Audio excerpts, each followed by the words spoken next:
بسم الله الرحمن الرحيم. الحمد لله رب العالمين وبه نستعين على أمور الدنيا والدين. اللهم صل وسلم وكرم وعظيم على سيدنا محمد وعلى آله وأصحابه أجمعين. سبحانك لا علم لنا إلا ما علمتنا إنك أنت العليم الحكيم. رب اشرح لي صدري ويسر لي أمري واحلل عقدة من لساني يفقه قولي واهد قلبي وسدد لساني. Jamaah salat maghrib yang dirahmati Allah Subhanahu wa taala. Mari sama-sama kita berniat seperti biasa. Yang pertama niat ziarah kepada Allah. Yang kedua niat i'tikaf. Dalam hati aku i'tikaf di masjid ini selama aku berada di dalamnya nazar karena Allah. Yang ketiga niat menuntut ilmu. Yang keempat niat memperbaiki ibadah. Yang kelima niat silaturahim. Nyambung pembahasan kita di pembahasan sifat 20. Masuk kita ke sifat selanjutnya yaitu qudrah atau kudratnya kita. Artinya kuasa Allah Ta'ala itu mustahil lemah. Qudar itu kuat, kuasa itu artinya berkuasa. Mustahil Allah itu lemah. Dalilnya firman Allah Ta'ala, innallaha ala kulli syai'in qadir. Sesungguhnya Allah itu, ini Allah langsung yang mendeklarasikan dirinya sebagai Tuhan yang maha kuasa. Ujar Allah, sesungguhnya Allah itu atas segala sesuatu tanpa terkecuali maha kuasa. Maka kita wajib meyakini Allah itu kuasa, baik secara langsung atau tidak langsung. Maksudnya ini, terkadang kita itu kalau ditanya langsung Allah itu, percayalah Allah maha kuasa, percaya gitu. Tapi terkadang secara prakteknya kita bisa kadang-kadang menganggap Allah itu lemah. Secara prakteknya. Contohnya kayak ini. Ya tadi kalau kita ditanya langsung kita pasti menjawab iya, percaya Allah itu maha kuasa. Allah itu maha kuasa segala-galanya. Tapi misalkan kadang ada orang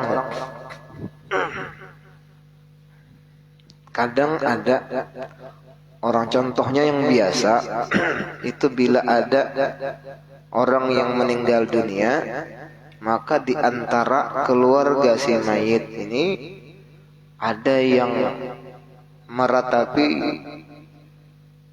si mayit tersebut dengan ungkapan yang tidak dibenarkan secara syariat. Contohnya misalkan, aduh siapa lagi yang memberi kami ini makan, siapa lagi yang memberi kami ini minum, siapa lagi yang mengongkosi kami. Maka itu tidak secara langsung menganggap Allah itu lemah. Tidak secara langsung menganggap Allah itu tidak mampu menyampaikan rezeki kalau tidak lewat si mayit tadi. Itu hakikatnya sama. Ya. Nah tadi kita kalau secara langsung pasti kita akan mengatakan Allah maha kuasa. Tetapi di kondisi tertentu secara faktanya kadang-kadang tanpa kita sadari ternyata itu menganggap Allah lemah. Ya. Ini karena kehilangan sesuatu yang kita sayangi. Seakan-akan Allah tidak mampu memberikan lewat jalur yang lain. Seakan-akan jalan Allah menyampaikan rezeki itu hanya dari satu orang ini aja. Padahal siapapun orang itu, apapun bendanya, itu semuanya hanya wasilah atau perantara rezeki itu datang kepada kita. secara hakikat ya, walaupun secara syariatnya tetap kita usahakan, tetap kita, artinya gini, kita itu jar Nabi, malam yashkurin nas la yashkurillah. Siapa yang tidak berterima kasih kepada manusia, sama hakikatnya tidak berterima kasih kepada Allah.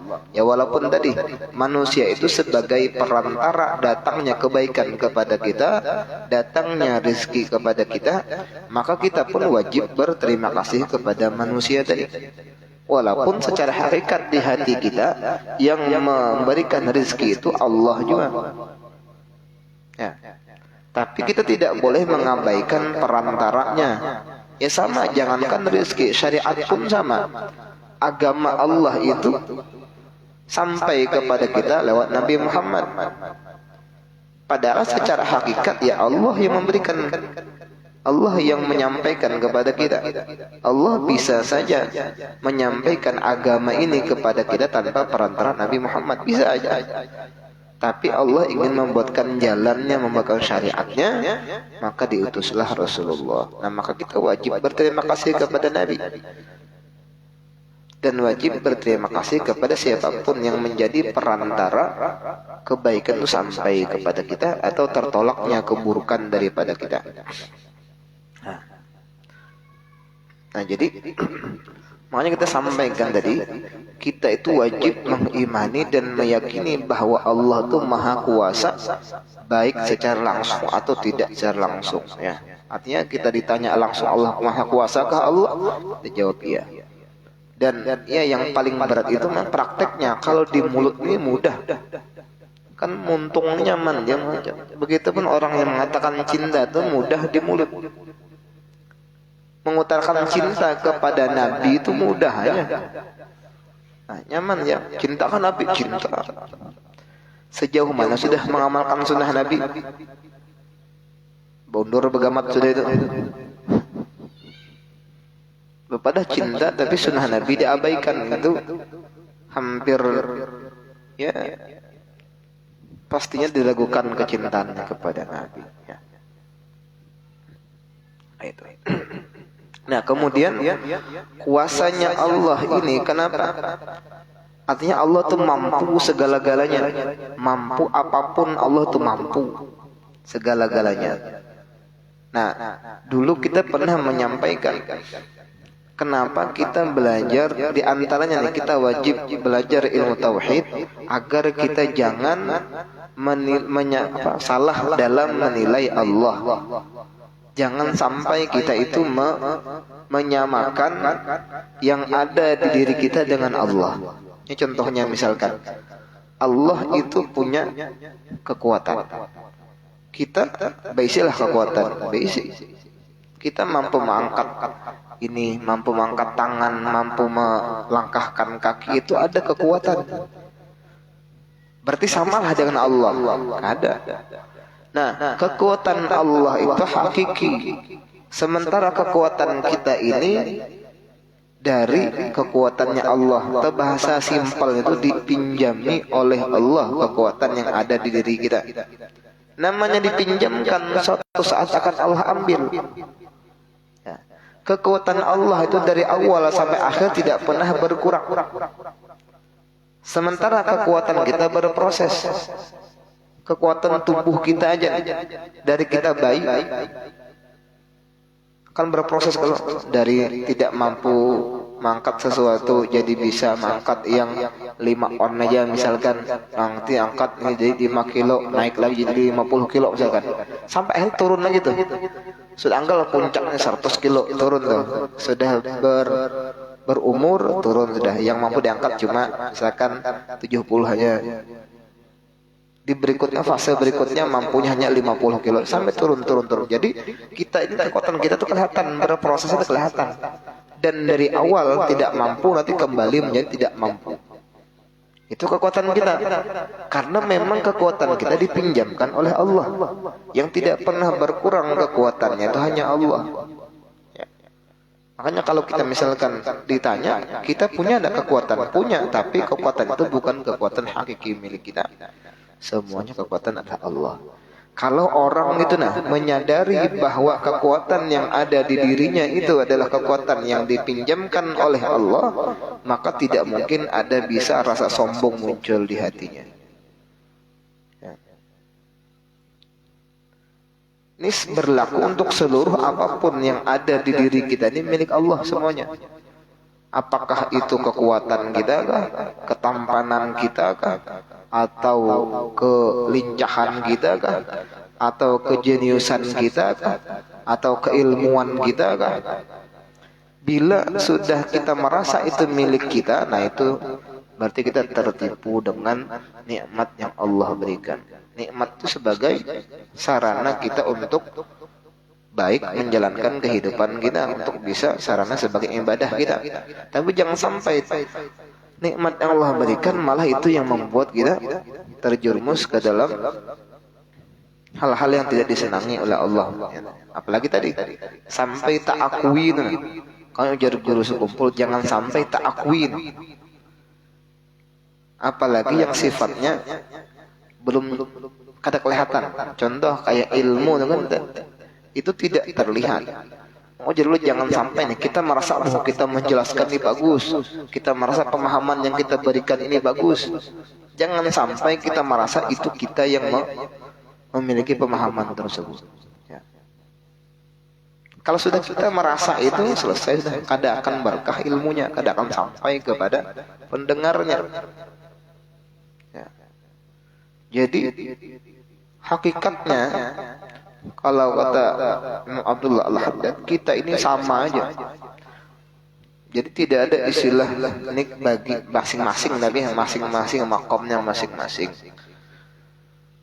Kita sering menyampaikan ketika orang itu punya ilmu, lalu dimuliakan, lalu ditempatkan di tempat yang berbeda dari orang pada umumnya, diandak di muka misalkan, maka bila ia merasa itu karena dirinya memiliki ilmu, itu sudah tertipu.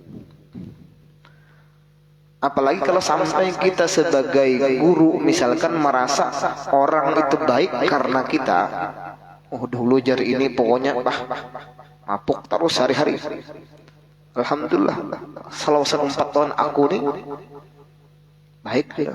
Wah, munda kayak seorang itu bisa hidayah. Kita kayak bisa hidayah membuat orang itu bisa baik. Apalagi kalau sampai itu jar. Wah, ini kada tahu-tahu lagi. Dahulu kalau kada aku mengajari mana bisa mengaji. Berarti makoi kita sebagai orang yang memberikan kebaikan kepada orang lain itu tertipu dengan ilmu yang dimilikinya. Jadi itu makam seorang guru itu. Ini kada boleh merasa ini memberikan manfaat kepada orang itu sebagai ikhtiar sebagai haknya sepenuhnya gitu. Kalau orang dapat ilmu itu Allah yang memberikannya ilmu, kita ini penyampai aja.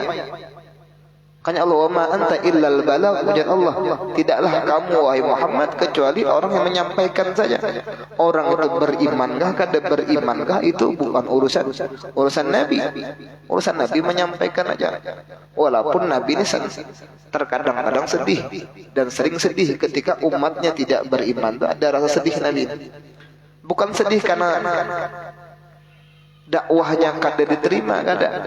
Nabi itu sedih karena tahu bila orang itu tidak menerima dakwahnya Nabi, maka kalau tidak orang itu dikenai azab oleh Allah, atau nanti orang itu akan disiksa di hari kiamat di nerakanya Allah. Itu yang membuat Rasulullah sedih. Kalau kita kan menawarkan sesuatu orang kedamu, kita kecewa, anggap diri kita yang gagal ya. Nah, tapi beda makam namanya. Makanya bahkan tadi ujar Imam Abdullah Al-Haddad, sepantasnya kita yang menyampaikan ini yang berterima kasih kepada orang yang mau mendengarkan kita. Jangan mentang-mentang jamaah banyak misalkan kita minta dihormati, minta ini, minta itu dengan jamaah kita, itu berarti kita merasa punya jasa kepada murid-muridnya. Tidak boleh itu dirasakan seorang guru. Itu makam seorang guru. Kalau murid ya wajib menghormati gurunya. Maka itu kita masing-masing. Orang tuh punya masing-masing makamnya. Ya. Yang dapat manfaat wajib berterima kasih kepada pemberi manfaat. Yang memberikan manfaat tidak boleh merasa itu dirinya yang membuat manfaat tersebut. Ya. Karena tadi bila itu bata akui kan. Kalau kita merasa orang tadi baik karena kita mengakui kebaikan Allah dan kita rampas. Itu hidayah daripada Allah. Bahkan apa ujar Allah ketika beliau memaksa, bahasanya memaksa Abu Talib untuk mengucapkan 2 kalimat syahadat, dijamin oleh Nabi, ucapkan 2 kalimat syahadat sekarang, aku akan jadi penolong nanti pada hari kiamat. Ya. Kadakawa, bukan kadakawa, entah kadakawa apa, wallahu alam. Ya. Lalu turun ayat Allah, innaka la tahdi man ahbabta walakinallaha yahdi man yasha. Sesungguhnya kamu wahai Muhammad tidak pernah bisa memberikan hidayah bahkan kepada orang yang engkau cintai sekalipun. Kan kurang sayang apa coba? Baik Sayyidina Abu Talib ini kepada Rasulullah atau Rasulullah kepada Abu Talib ini? Sayangnya Nabi luar biasa karena Abu Talib ini yang menjaga Nabi dari halus. Karena Nabi ini kan yatim kan, habis itu yatim piatu lagi. Jadi siapa yang mengurus Nabi ini? Akhirnya yang mengambil Nabi ini adalah paman beliau Abu Talib. Padahal beliau ini punya anak juga banyak, dia bisa anak. Tapi karena kasihan dengan Nabi, maka dirawatlah Nabi. Dan hebatnya lagi, beliau itu dimuliakan lebih daripada anak-anak beliau asli. Lebih dimuliakan daripada anak-anak kandung beliau sendiri. Ya. Sampai dibawa berdagang segala macam, sampai bertemu dengan pendeta Buhaira itu kan, yang disuruh dijaga ini calon nabi ini. Jadi yang pertama kali tahu bakal calon nabi itu Abu Talib. Ya. Yang tahu bocorannya itu bakal jadi nabi itu Abu Talib. Salah satu orang yang dini lebih tahu ya, yang lebih awal tahunya ini bakal jadi nabi. Namanya kada heran beliau. Kalau Nabi ini bakal diganggu habis-habisan, makanya beliau pasang badan untuk membela Rasulullah. Ya. Dari halus dijaga, dirawat, dimuliakan, sudah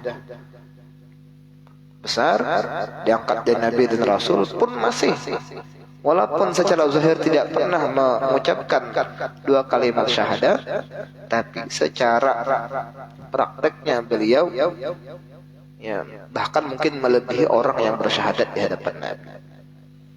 Makanya ada ulama karena yang mengarang kitab khusus tentang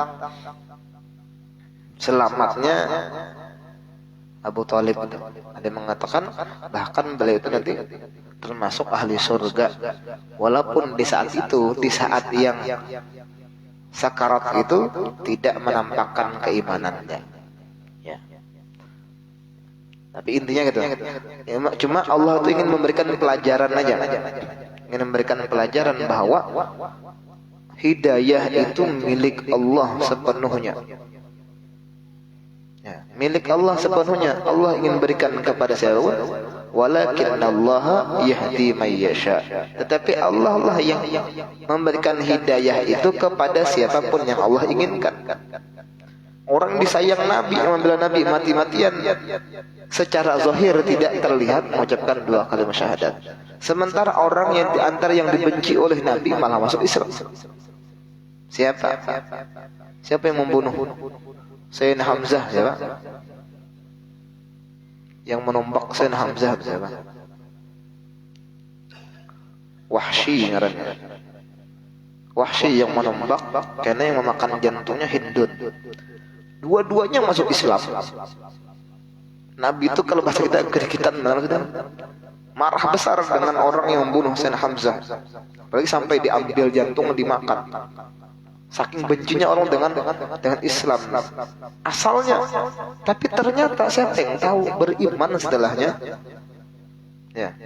Makanya Nabi sempat meminta untuk dijauhkan mukanya Wahsy itu. Karena tahan teringat masih, ya Nabi manusia. Kenangan buruk itu masih ada, walaupun Nabi maafkan karena masuk Islam. Hakikat daripada Allah. Tapi bila ini keingatan dengan Sayyidina Hamzah, jadi minta dialihkan. Jangan berhadapan langsung saat itu dengan Nabi. Nabi terima Islamnya, tapi tidak minta dipalingkan, jangan menghadap kepada Nabi, dijauhkan. Masih teringat, terbayang kenangan meninggalnya Sayyidina Hamzah tadi. Nah itu ya Allah yang memberikan pelajaran bahwa memang hidayah dari Allah. Nah itu Nabi loh, apalagi kita. Memang Allah ujar Nabi, la ayyahdiyakallahu rajulan wahidan khairun laka min humrin na'am. Ketika ada orang yang dapat hidayah lewat perantara dirimu, maka itu lebih baik daripada kamu mendapatkan unta yang merah. Unta yang merah ini unta yang mahal, luar biasa. Jika kita wahidin, anggaplah kayak dapat Mercy lah misalkan. Jika wahidin misalkan dengan atau apa mobil paling harap ini Alphard lah ya. Jakanya itu modelnya Ikam dapat membuat orang itu bisa dapat hidayah perantara Ikam, maka itu lebih hebat daripada Ikam dapat mobil Alphard misalkan. Nah itu modelnya. Ya, tapi itu dari penghargaan Allah. Tapi tetap kita tidak boleh merasa itu kita yang memberikan hidayah kepadanya. Tetap hidayah itu milik Allah. Karena macam-macam orang dapat hidayah itu macam-macam. Ada yang hanya melihat sedikit aja masuk Islam. Ada yang didakwahi mati-matian didakwahi kada Islam. Jadi memang artinya usaha kita itu sebagai ikhtiar aja, kembalinya kepada Allah. Begitupun kita menyampaikan kebaikan, itu tugas kita menyampaikan. Kalau ada yang menerima, itu hakikatnya daripada Allah. Allah yang membukakan hatinya untuk bisa menerima yang kita sampaikan. Tetapi ketika mereka menolak, itu sudah resiko kita menyampaikan, dan kita memang hanya ditugaskan menyampaikan saja. Jadi jangan pernah merasa ada apapun di diri kita itu, jangan sampai kita mengakui yang hak Allah itu kita akui. Apalagi tadi kalau misalnya bicara kekuatan, kita merasa kita lebih kuat dari ini, lebih kuat daripada ini. Wah aku kuat ini, itu sama kita mengakui sifatnya Allah. Secara hakikat lah. Hakikat menjadi kita kuatlah pian berjalan 5 kilo, insya Allah kuatai itu lain. Maksudnya kita ini merasa kita punya kekuatan sendiri. Kamu lihat takutnya orang kuat lah pian kira-kira berjalan kasih ke masjid, jadi kita insya Allah kuatai itu lain mengakui karena. Ini kalau kita merasa sombong terhadap orang lain karena kelebihan apapun yang kita miliki, maka itu hakikatnya kita mengambil haknya Allah. Nah itu maksudnya. Jadi jangan sampai ada terlintas di pikiran kita bahwa apapun yang baik di diri kita itu ada hasil milik kita sendiri. Semuanya adalah dari Allah. Termasuk kekuatan kita. Saja hakikat lah, bicara hakikat. Jangan padahkan kena ini aku minum nih Allah yang minum. Jangan juga mangkatnya Allah yang mangkatnya ada. Tetap kita yang mangkat, cuman kekuatan ini bersumber daripada Allah. Ya. Cuman kadang ada yang agak ekstrim. Ada agak ekstrim. Ini modelnya. Bahkan ada yang menyambat. Aku tadi jadi sakit kepala. Tapi minum obat, minum apakah Botrek misalkan, Paramek misalkan. Tapi pas habis minum Paramek ampih. Itu ada yang ekstrim menyambat itu kafir, syirik. Ya. Padahal kan semudah itu syirik itu. Kecuali ia meyakini dengan hatinya yang menyembuhkan itu obat Paramek tadi. Nah itu hanya syirik dia. Kalau sebatas kita berbicara dengan manusia ini, jangan juga hakikat terus. Waktu itu ada, waktu kami resepsi perkawinan kan, nikah di sini, kawinannya di Lampung sana Wadah Bini. Itu ada orang lah, ya kita jauh juga lah, kita sini ke sini nih jauh juga rupanya. Ujarnya kalau ada yang jauh itu perjalanan ke akhirat. Wah, kita ini lain babnya ini, kita bicara ini bicara syari, bicara luar aja, bicara hakikat wah habis saya sudah. Nah sama tadi kan minum obat paranet dan habis kepala. Jangan hikam kafir kayak itu, Allah yang menyembuhkan itu. Kata kau apa itu? Jadi bicara tauhid itu ada tempatnya. Disesuaikan. Kalau kita hari-hari bapak kayak ini, ya, itu hukum zahirnya kada sampai ke hati. Kecuali memang tadi orang itu mengakui kalau yang menyembuhkan itu obat tadi lain Allah. Seandainya ditakuni ikam tuh sembuh, nah ikam ambih garing, ambih sakit kepala, itu yang menyembuhkan siapa? Obat ke Allah. Obat jarnya, nah kafir orang itu. Tapi kira-kira adalah gitu orang gitu. Pian makan, alhamdulillah jatian. Makan 2 piring gak kanyangan. Jadi pian kanyang itu dari Allah, lain dari nasi. Coba pemain kada makan, kanyang lah kira-kira. Jadi dilihat dua ininya, kondisinya berbicara itu. Kalau orang bicara kita biasa hari-hari ini itu bicaranya zahir, ya kada boleh kita larikan ke hakikat.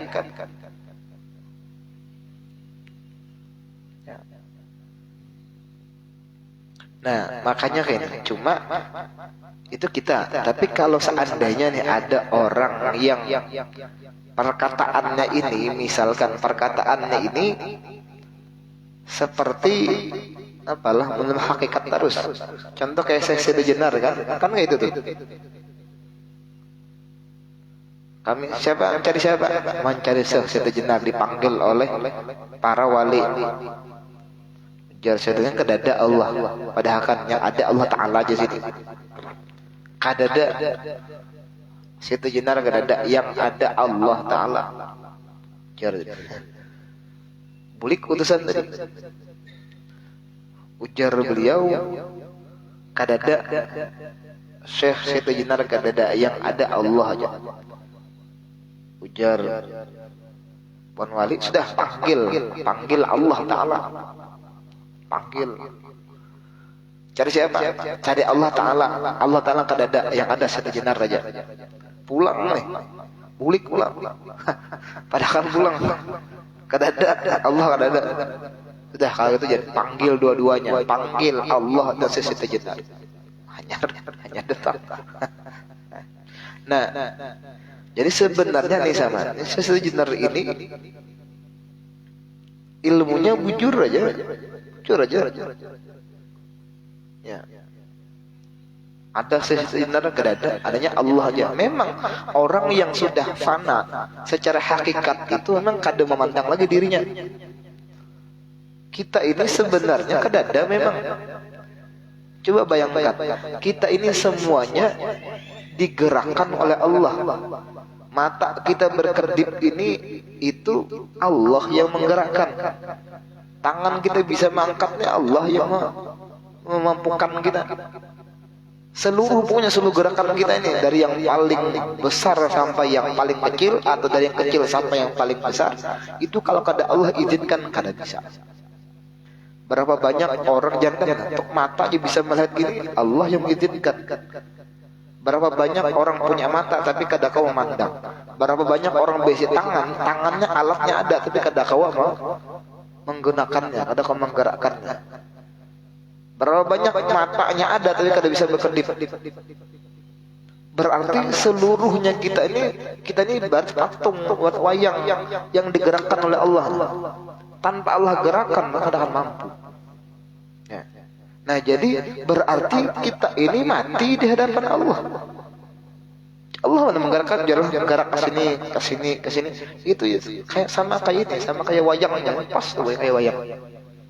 Nah, orang yang hatinya bersih itu, para walinya Allah tuh kayak itu, memandang dirinya, kalau pernah mendengarkan, matilah sebelum mati, yaitu tadi, mati sebelum mati, yaitu.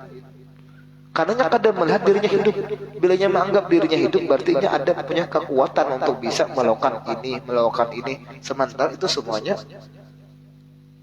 gerakan daripada Allah subhanahu wa ta'ala. Tapi kita kada kawa kayak itu. Kita belum sampai makamnya seperti itu. Jangan kena orang lagi hutang makan kada ada Allah Ta'ala aja memang. Silakan. Alih jauh berat di mana lagi hutang sama Allah Ta'ala.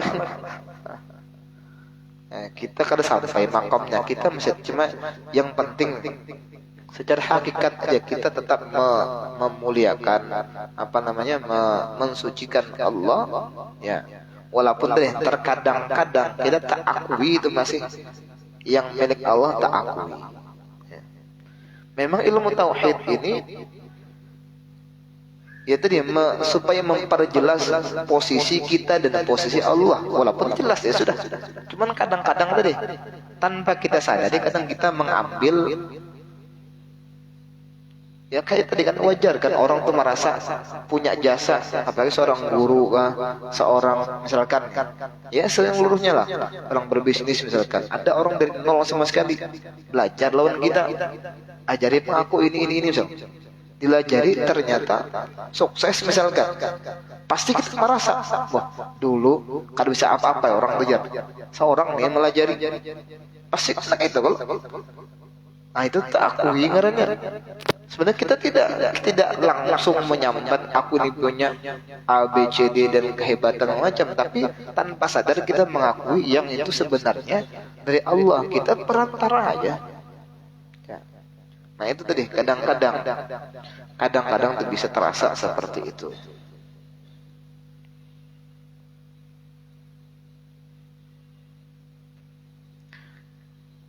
Tanggungnya itu gimana?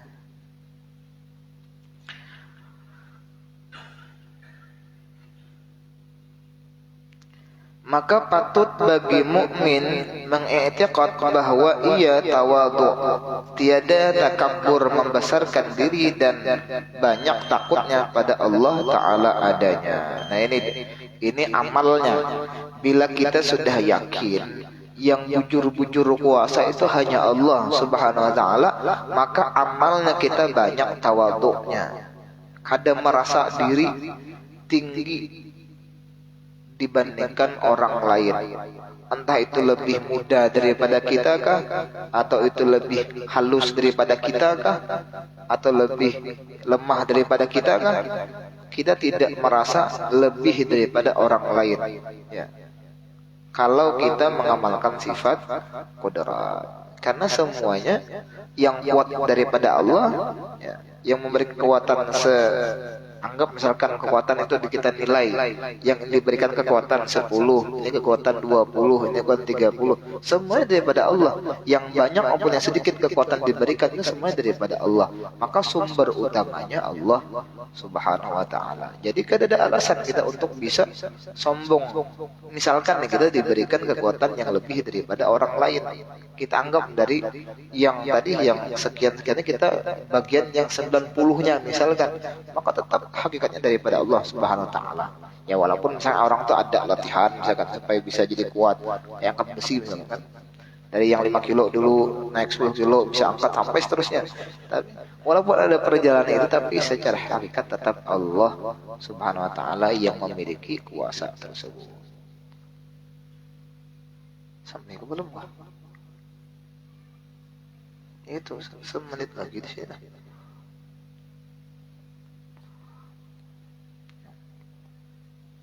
Belum ya Allah.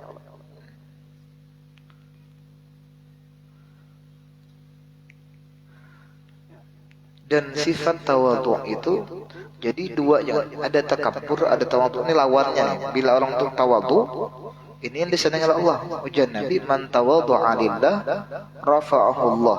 Siapa yang bertawadhu, mau merendahkan dirinya, maka Allah angkat. Allah angkat derajatnya. Kita aja gini, kita jangankan Allah, kita manusia aja.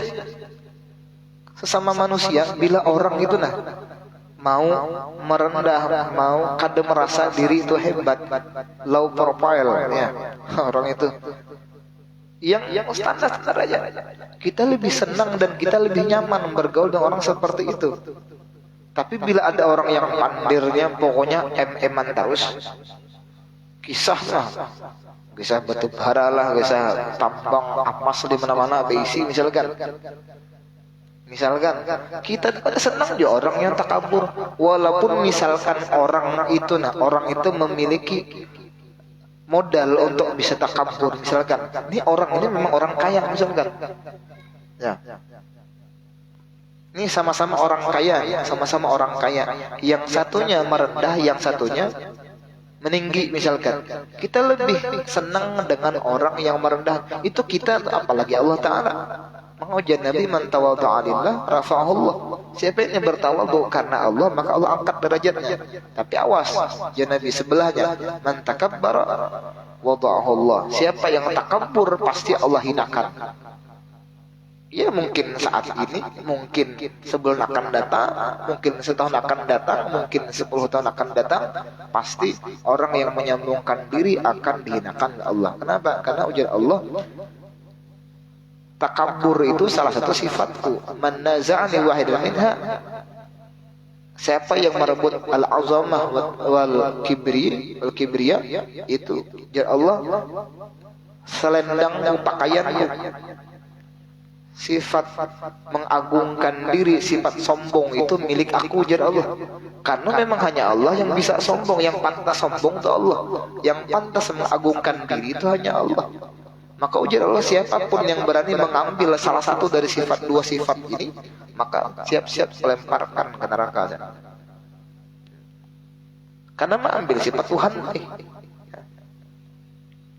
Nah, jadi bagaimana caranya supaya jangan tak akui kita yang bisa ini, kita yang bagus ini, kita yang pintar ini, kita yang berilmu ini. Ya. Bila itu tak akui, maka kita hakikatnya mengambil sifat Allah. Wallahu a'lam. Mudah-mudahan ada keberkahan dan manfaatnya. Mudah-mudahan Allah Subhanahu wa taala selalu menjaga hati kita untuk bisa terus ingat kepada Allah, terus bisa berzikir kepada Allah, hati kita selalu tunduk dan patuh kepada Allah, tidak merasa sombong sedikit pun di hati kita, dan mudah-mudahan Allah Subhanahu wa taala ridha terhadap kita seberataan, dan mudah-mudahan Allah Subhanahu wa taala menutup usia kita berataan dalam keadaan husnul khatimah. Amin amin ya rabbal alamin.